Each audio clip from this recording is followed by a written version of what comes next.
Tonight, the Atomic Voodoo Lounge podcast presents Poplar and Ash, a short story by Maxwell Vegas. Poplar and Ash by Maxwell Vegas. At the corner of Poplar and Ash, headlights burned the 315 darkness with sudden, obnoxious brilliance.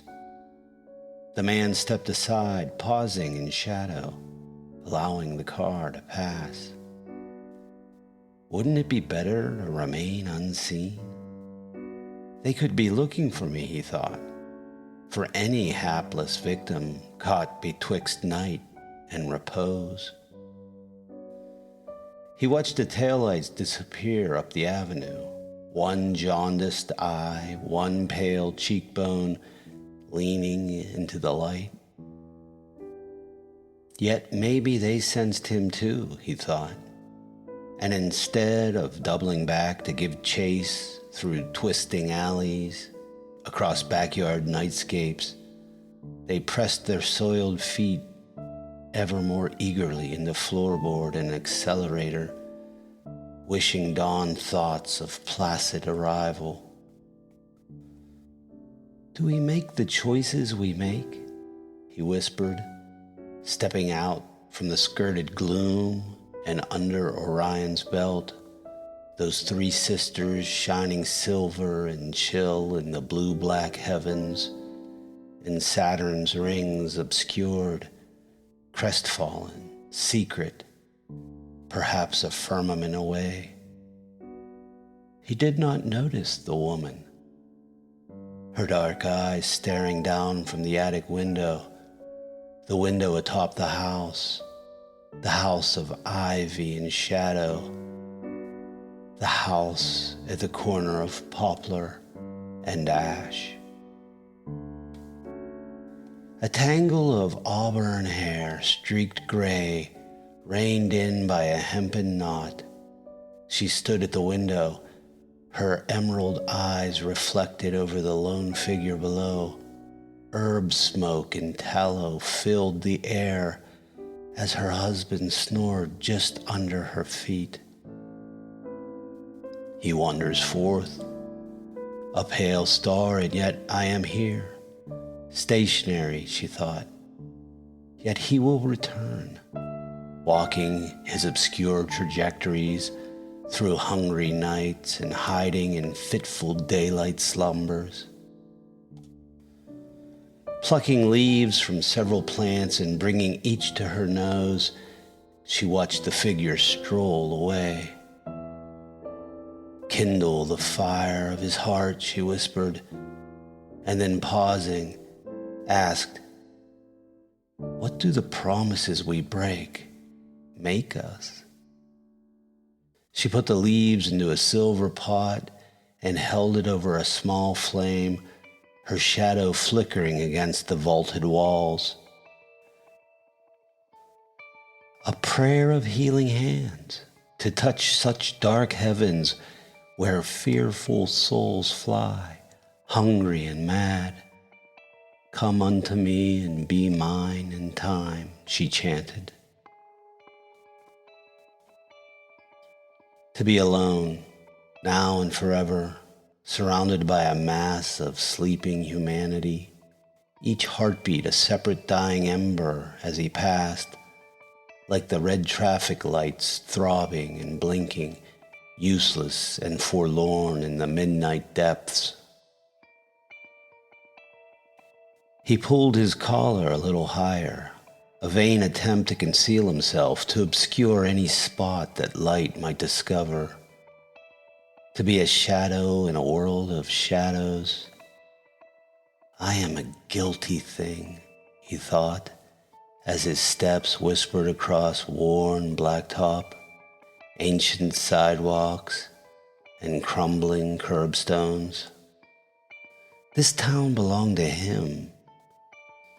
It was his, even from before, and in the nocturnal shapes of cellar steps and moldering grape arbors, decomposing front porch balustrades and peeling vinyl siding, The sun shone on a world forgotten, a world of blue sky and mint, old ways and comfort. Did I choose the saturnine path, he thought, or did it choose me? And what else did I bargain?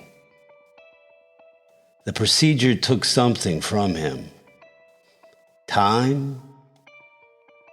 Was it about time? The infinity he endured, curled abed, hallucinating black wings, the smell of feckin' soil like blood meal. His eyes too sensitive to dream of daylight, let alone lift a cover or raise a blind. And with it, natural sleep?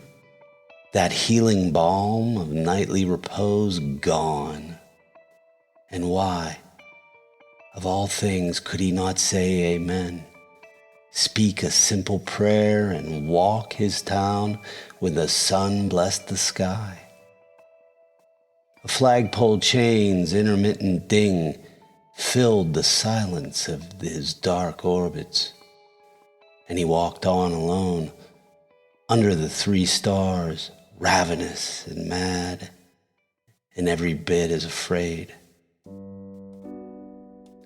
From dawn's orange till the ragged clouds of mid-morn, she sat on her porch, thick woolen sweater pulled down over her knees, staring through the mists of her earthenware mug, the vapors tingling the intersection of poplar and ash.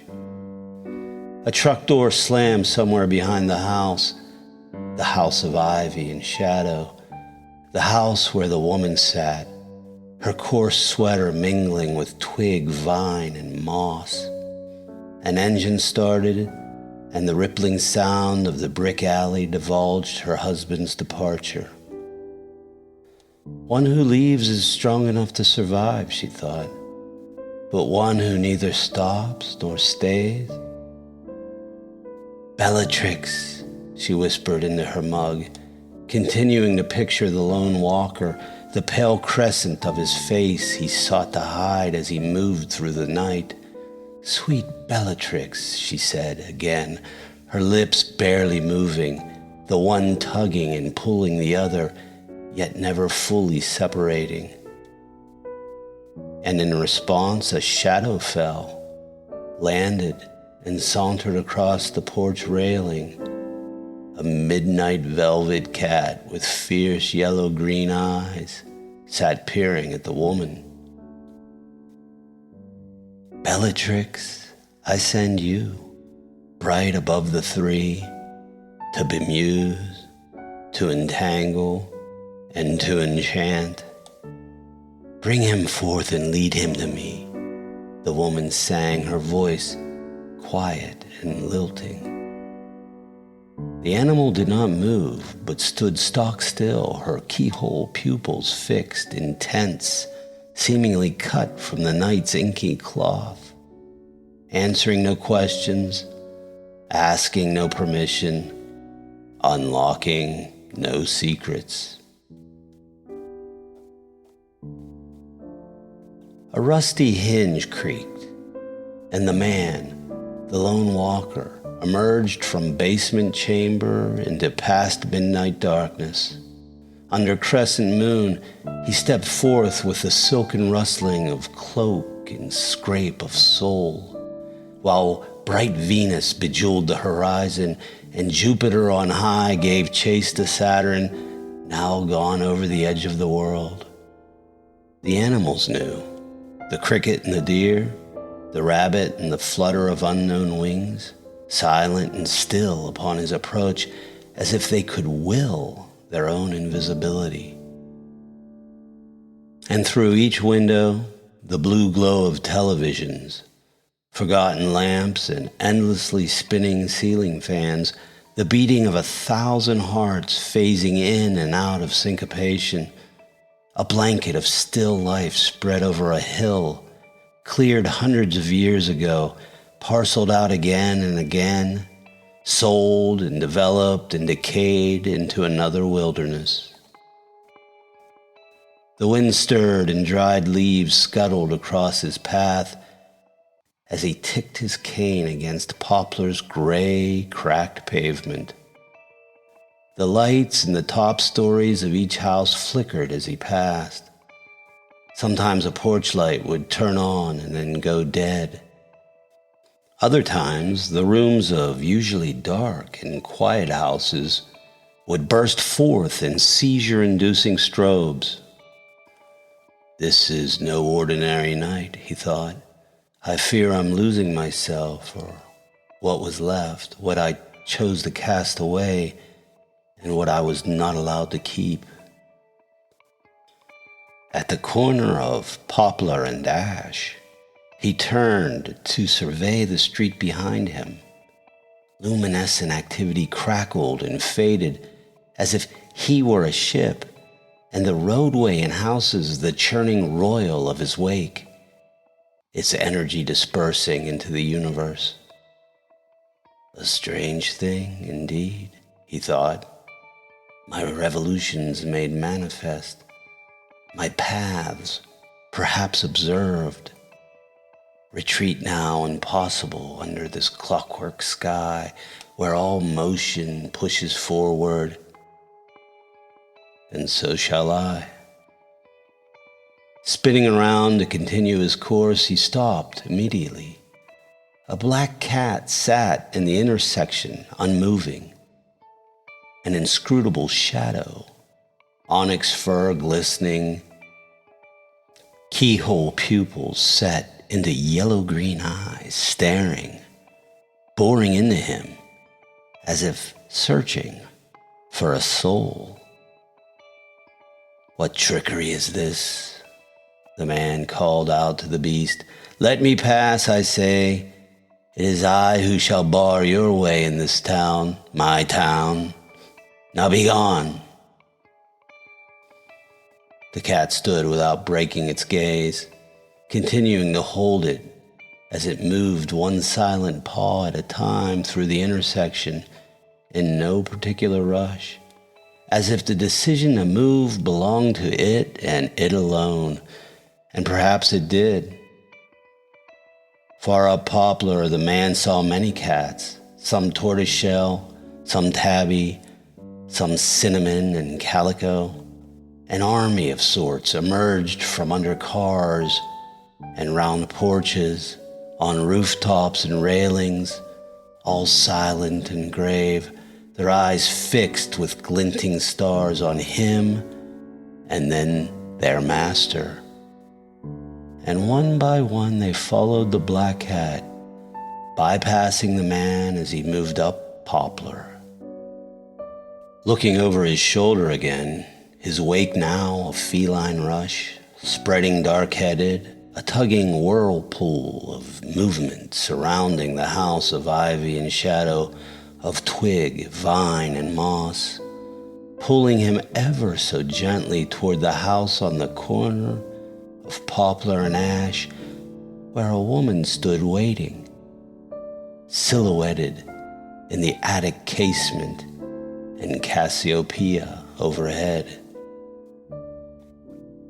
Surely they came for him whilst he slept, playing upon deepest fears, forcing a slumber-drunk bargain, she thought, as Bellatrix climbed the porch roof, leapt inside the attic window, and sat silent at her feet. Good work, sweet girl, the woman said, herb-bitten fingers reaching to pet the velvet black head. He is now aware, and I will bring him to my eastern edge. Slowly as orbits retrograde and gravity's hand reaches forth, this handsome night hunter must come home and learn to see again.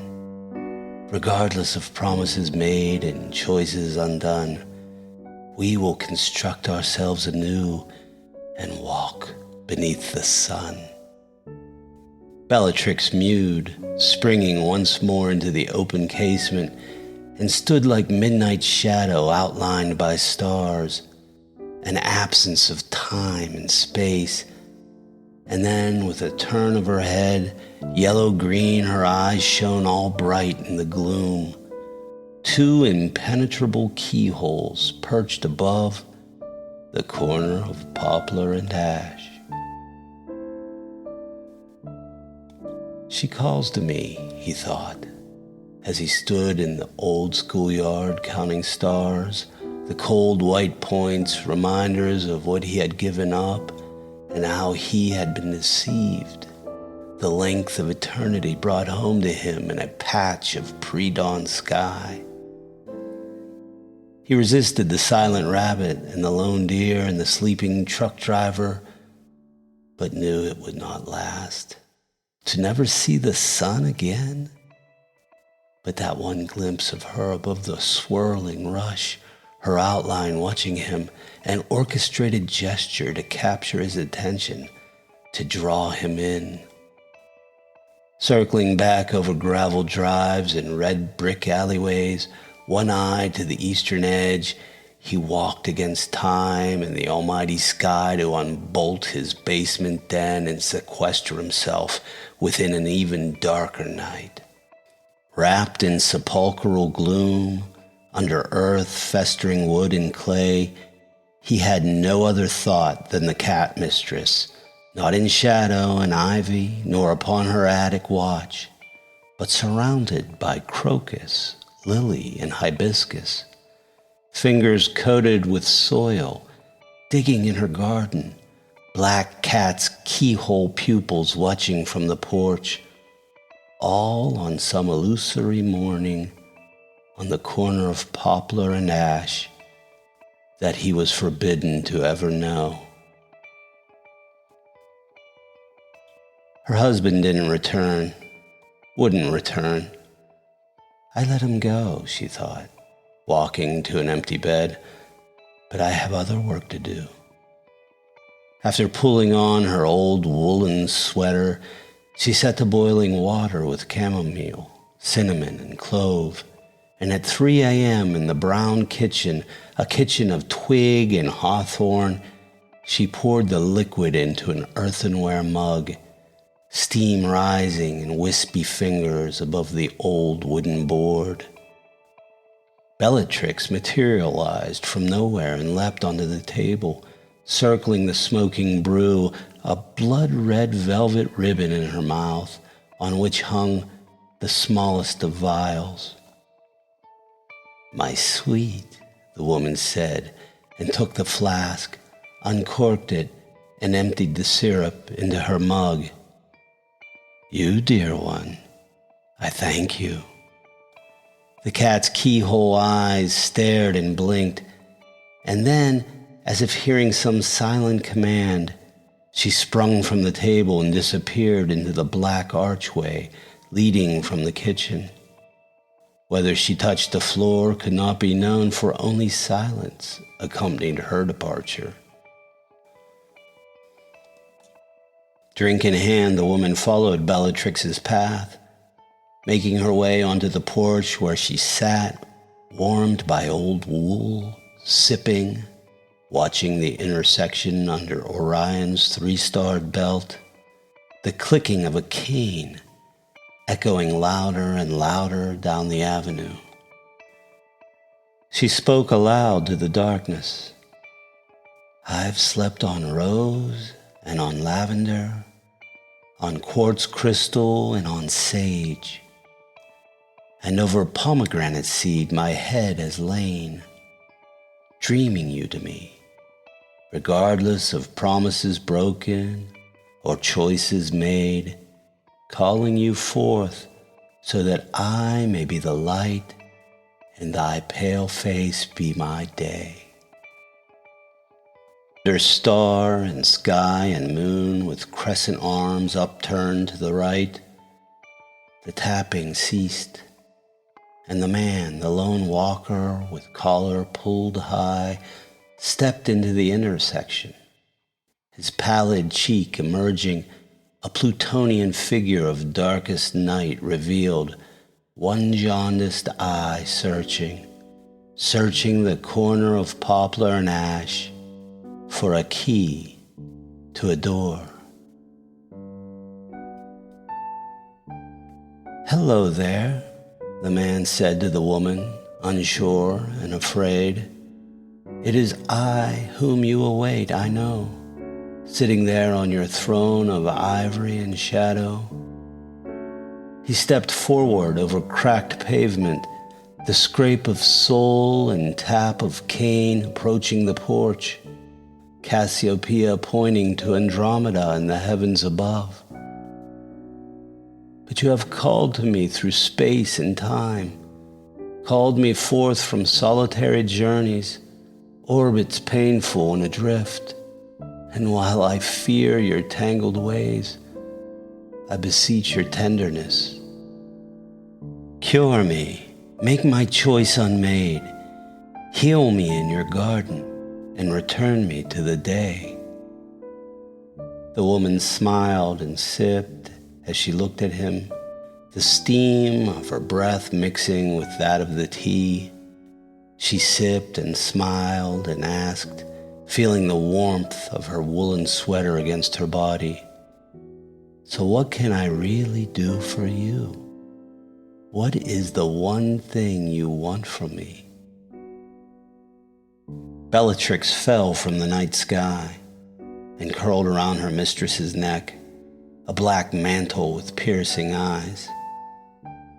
"If there is one thing I could ask," the man said, weary of his nightly journey, of this life he surely must have chosen. "A first step, perhaps, would be, most gracious and benevolent woman, an invitation to cross your threshold, to be let in and my story amended." Without saying a word, the woman stood. Bellatrix landed on the floor and gave the man one last look before entering the house.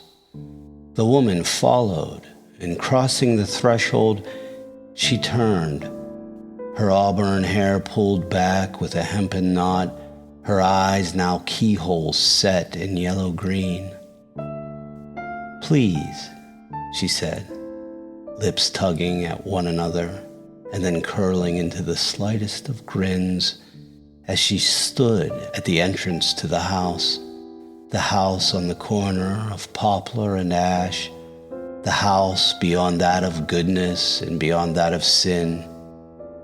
"Please, my darling, please, my lone hunter, I will be your light and your life. Please, won't you come in?" Poplar and Ash was featured in episode 5 of the Atomic Voodoo Lounge podcast. It was written by Maxwell Vegas, copyright 2025, all rights reserved. To hear all of episode 5, please check out atomicvoodoolounge.com or look it up on your favorite podcast app.